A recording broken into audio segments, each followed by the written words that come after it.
Bismillahirrahmanirrahim. Qul huwallahu ahad. Maknanya, katakanlah wahai Muhammad, Allah itu adalah satu, ahad. Allahus samad. Allah itu tempat bergantung harap, tempat berdoa. Allah Subhanahu wa taala telah menjadikan manusia dan menjadikan fitrah manusia ialah bergantung harap kepada Allah, berdoa kepada Allah, meminta kepada Allah. Itu adalah fitrah ataupun nature, ataupun semula jadi manusia mengharapkan kepada Allah, bergantung harap kepada Allah. Jadi Allah Subhanahu wa taala telah menjadikan satu medium ataupun perantaraan untuk manusia dapat bergantung kepada Allah, iaitu solat. Kalau kita nak berhubung dengan ibu bapa kita di kampung halaman, medium kita ialah guna handphone, telefon. Kalau dalam agama Kristian, mereka menjadikan Jesus sebagai medium dia. Dalam agama Hindu, mereka jadikan dewa-dewa sebagai medium. Di dalam agama Islam, medium kita ialah solat, sembahyang. Iaitu Allah Subhanahu wa taala telah memberikan medium itu, iaitu solat itu, semasa Nabi Isra Mi'raj. Nabi Isra Mi'raj naik ke langit, bertemu dengan Allah. Allah telah memberikan kepada dia, kepada baginda Rasul, ialah solat, sembahyang. Pada mula-mulanya Allah Ta'ala perintahkan satu hari 50 kali sembahyang. Tetapi dengan permintaan daripada Nabi Muhammad sallallahu alaihi wasallam, supaya tidak membebankan manusia akhir zaman, maka Allah Ta'ala telah, dengan rahmat dan kasih sayang Allah, dengan hikmahnya, Allah telah mengurangkan kepada 5 kali satu hari satu malam, dan digandakan 10 setiap kali sembahyang. Jadi maknanya sama dengan 50 waktu ataupun 50 kali mengerjakan solat satu hari satu malam. Tuan-tuan yang dikasihi sekalian, selain daripada solat ataupun sembahyang 5 waktu, kita ada banyak lagi sembahyang. Sembahyang sunat. Sunat fajar, iaitu 2 rakaat sebelum sembahyang subuh. 2 rakaat sebelum sembahyang zuhur. 2 rakaat selepas sembahyang zuhur. Ada lagi 4 rakaat sunat sebelum sembahyang asar. 2 rakaat lagi sebelum sembahyang maghrib, dan 2 selepas maghrib. Sebelum Isya ada 2 rakaat, selepas Isya ada 2 lagi rakaat. Dan di malam hari kita sembahyang tahajud lagi. Berapa banyak rakaat sembahyang dah. Jadi sembahyang ataupun salat ini adalah menghubungkan kita dengan Allah Subhanahu wa taala.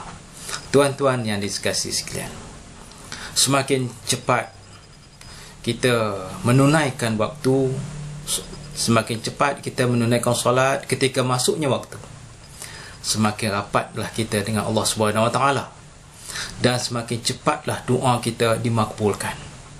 Apa-apa doa yang dimakbulkan, yang baik, yang baik, doa-doa yang baik, kadang-kadang doa tu kita nampak baik, tapi di sisi Allah tak baik. Ini kita kata ialah doa-doa yang baik di sisi Allah Subhanahu wa taala.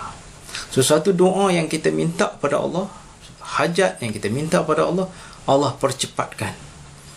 Seperti mana kita cepat menunaikan solat bila masuknya waktu. Jika kita melengah-lengahkan mendirikan solat, waktu solat dah masuk pukul 1:30 waktu zuhur, kita lewatkan sehingga pukul 3:30. Jadi tidak heranlah kalau kita minta doa kepada Allah, Allah melewat-lewatkan sampai setahun baru dapat. Habis itu bagaimana pula dengan orang kafir Dia minta tu dapat. Orang-orang kafir ini mereka hanya duduk atas dunia sahaja. Dia harap mereka tidak ada. Jadi apa yang mereka minta atas dunia Allah bagi terus. Sebab di akhirat nanti mereka tidak ada lagi. Mereka akan dimasukkan di dalam neraka. Tetapi orang-orang yang beriman Allah masukkan di dalam surga.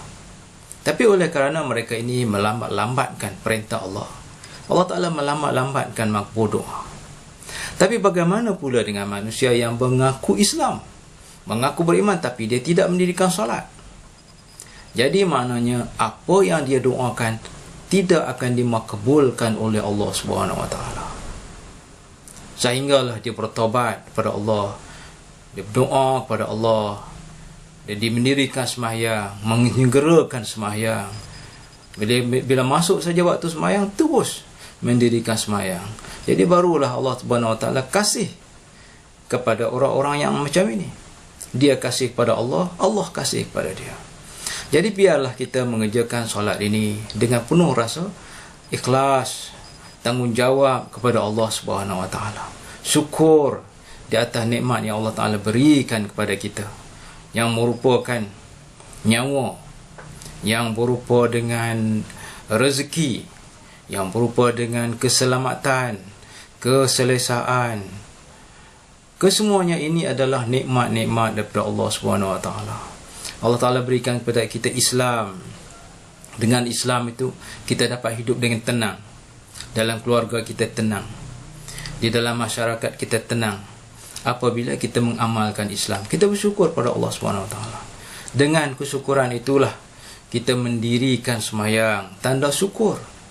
Kita ucapkan terima kasih pada manusia, kita kata terima kasih, thank you.